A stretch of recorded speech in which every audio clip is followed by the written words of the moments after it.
இன்றைக்கி நம்ம பார்க்க போகிறது கோல்டன் ரூல்ஸ். இதை நம்ம பார்க்குறதுக்கு முன்னாடி ஒரு சின்ன இன்ட்ரோ.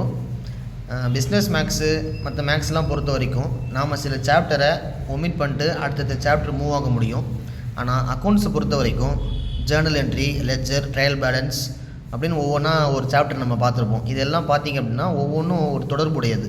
இந்த சாப்டரை விட்டுட்டு நான் அதுக்கு போகிறேன்னு சொல்லவே முடியாது. அதாவது இந்த சாப்டர் இல்லாமல் அந்த சாப்டர் இல்லை அப்படின்றத சுருக்கமாக சொல்லலாம்.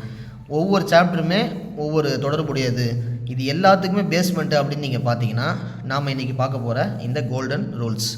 இதில் மொத்தம் 3 பேட்டர்ன் இருக்குது, 3 ஸ்டெப்பு. ஒன்று பெர்சனல் அக்கௌண்ட், ஆல்சார் கணக்கு.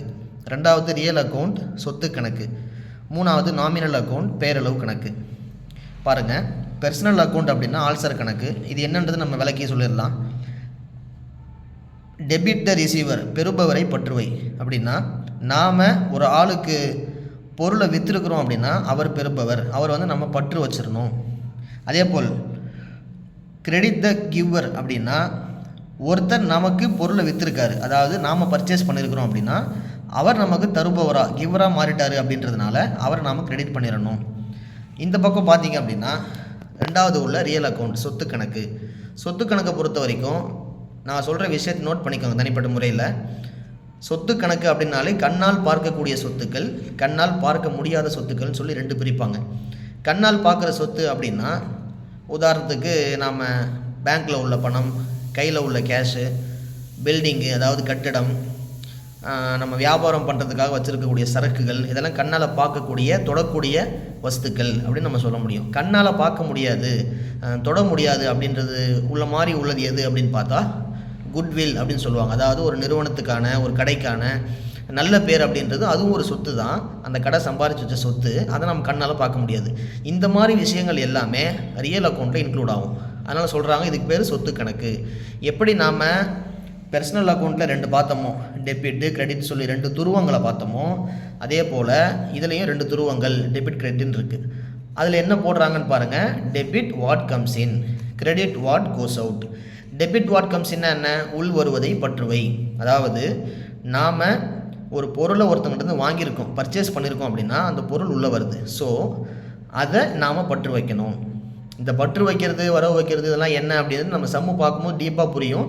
அதை நம்ம அடுத்தது நம்ம டீப்பாக சொல்லுவோம். இப்போ ஜஸ்ட்டு எல்லா சமூகமான பேஸ்மெண்ட் இதுன்றதுனால நம்ம மேலோட்டமாக சொல்கிறோம். இதனால் நீங்கள் ஆழ்ந்து கவனித்தாலே போதும், தாராளமாக அடுத்த சமூகத்தில் நம்ம போயிடலாம். இப்போ பாருங்கள், டெபிட் வாட் கம்ஸ்னா நாம் பொருளை பர்ச்சேஸ் பண்ணும்போது பொருள் உள்ளே வருது, அதனால் உள் வருவதை பற்று வச்சிடணும். அதே போல் கிரெடிட் வாட் கோஸ் அவுட் அப்படின்னா வெளிச்செல்வதை வரவுவை.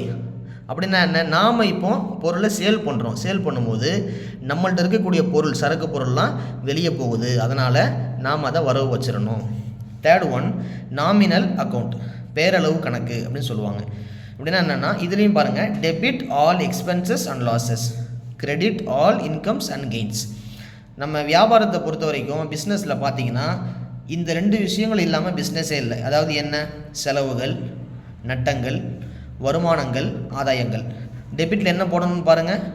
Debit all expenses and losses, அதாவது அனைத்து செலவுகள் நட்டங்களையும் பற்று வைக.